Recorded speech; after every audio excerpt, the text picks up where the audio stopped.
I don't have to tell a bunch of farmers about how dangerous misperceptions can be.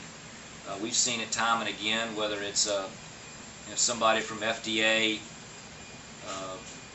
mistakenly accusing Florida products of being the source of contamination that later are found to be Mexican jalapenos that just destroy an entire market, or bad science and junk science out there over the years that's affected everything from apples to tomatoes and a host of other things. So that's really what's going on here in the Panhandle right now in the aftermath of the spill here on the anniversary.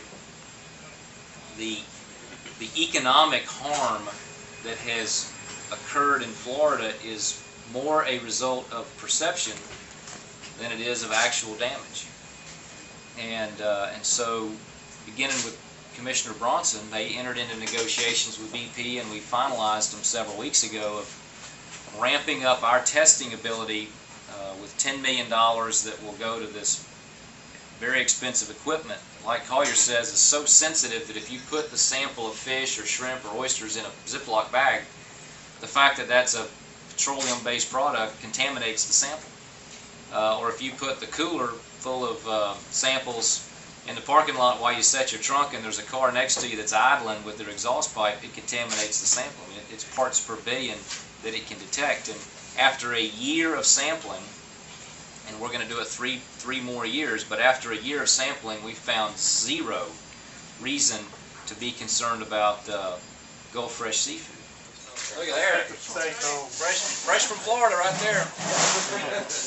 After a year of consistent testing and aggressive monitoring, we have found absolutely no reason whatsoever for consumers to be concerned about the presence of oil or dispersant in Florida seafood.